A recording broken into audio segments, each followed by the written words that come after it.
வணக்கம் மக்களே, வாழ ரெண்டாலும் பூமி துண்டாலும் நம்ம ஜாலியா மட்டும் தான் இருக்கணும். எப்படி இருக்கணும்? ஜாலியா மட்டும் தான் இருக்கணும். தாறு மாறு தக்காளி சோறு வாங்க வீடியோக்குள்ள போகலாம். டன் welcome to our channel voice of V. கவலை மறந்து சிரிங்க இனி. பொண்டாட்டி ஊருக்கு போயிட்ட சந்தோஷத்துல ரொம்ப கொண்டாட போறான். அதுக்கு தனியா எது வந்தாலும் ஏன் இந்த சிரிப்பை தான் தூக்கி போட்டு போய் நேரம் பண்ணா. அடா பாவி, ஏன் தள்ள போட சொன்னா உன்ன உடம்பே சேர்ந்தான் பா. வாவ், இந்த கிளைமேட்டை பார்க்க சொல்ல எனக்கு ஒரு டைலாக் ஞாபகம் வருது. என்னது? கடல் நீரும் உப்புதான், கண்ணீரும் உப்புதான். ஷண்டாலி, நீங்க வந்து பத்தே தப்பு தான். ஏன் போ. Hello hello madam, excuse me. பொண்ணு உன்னதான். இந்தாமா உன்னதான். என்னடா பொறுக்கே? எது பொறுக்கியா? பார்த்து போமா. எனக்கு தெரியும் எல்லாம், நீ மூடு.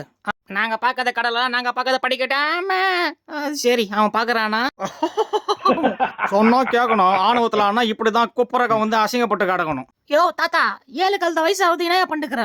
பேராண்டி, அப்பெல்லாம் சொல்லாதடா. இந்த கேம் நல்லா இருக்கும். ஏதா இப்படி விளையாடி நானும் உன்ன மாதிரி கீழே வந்து மீசில மண்ணு ஒட்டிக்கவா?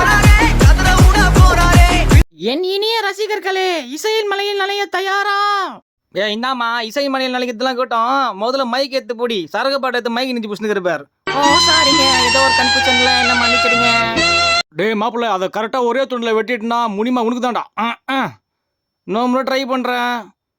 ஐயா, இது சரிப்பட்டாரு மாப்பிள்ள. நீ முனிமாவை மறந்துரு. அவன் சுரேஷ் குட்டியா போய் சந்தோஷமா வச்சிருக்கட்டும். டேய் உன்ன இப்ப வெட்டினா இப்ப போயிடணும் போ.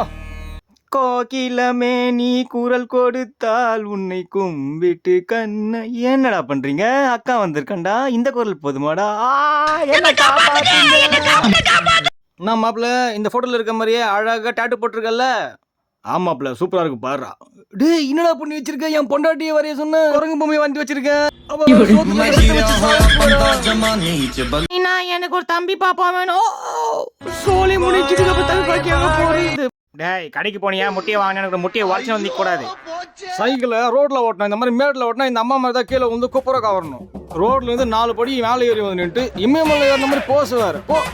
சொல்ல கேட்காம டார்சான மாதிரி தாவனாங்க. இப்போ உங்க ஊர் ஆஸ்பத்திரி தான் பத்துனுக்குறாங்க. ஃப்ரீ அந்த பாத்துட்டு வந்துருங்க போயிட்டு. வாழ்க்கைன்னா சில அடிகள் விழ தான் செய்யும். ஆனா இந்த மாதிரி ஒரு அடியை இந்த பொண்ணு பார்த்துருக்க மாட்டா கண்டிப்பா. என்ன யாராலையும் தடுக்க முடியாதுடா. சொல்லி வாய முல்ல போச்சு. ஓஹோ, இதுக்கு பேர் தான் காதல்ல வலிக்கு விழுறதோ. கொஞ்சம் நஞ்சம் ஆட்டமா போட்ட. உனக்கு இது வேணும், கண்டிப்பா வேணும். செல்லத்தாயி, கீழே வந்துட்டியா? டேய், நீ தைரியமா சண்டிக்க வாடா. போடா அங்கிட்டு. வந்துட்டான் சின்ன போய். ஃப்ரெண்ட்ஸ், இதோ உங்களுக்காக ஒரு புதிய டாஸ்க். இந்த ஆன்டி கரெக்டாக அந்த வலையில் உட்காருவாங்களா இல்ல கீழே வந்துருவாங்களா என்ற கேள்விக்கு பதிலை நீங்க தான் கூற வேண்டும். அந்த ஆன்டி கரெக்டாக உட்கார்ந்து விடும் என்று நினைத்தால் லைக்கை போடவும். சப்போஸ் அவங்க கீழே விழுந்து விடுவாங்க என்று நினைத்தால் சப்ஸ்கிரைப் பண்ணவும். 1 2 3 ஆன்டி ஜெயிச்சிருவாங்க போலங்க. தப்பு, சப்ஸ்கிரைப் பண்ணிடுங்க ஃப்ரெண்ட்ஸ். போங்க. இந்த மாதிரி கவலையை மறந்து உங்களை சிரிக்க வைக்க அடுத்த வீடியோல பார்ப்போம். அதுவரை காத்திருங்க. நான் உங்கள் வாய்ஸ் ஆஃப் கவலையை மறந்து சிரிங்க.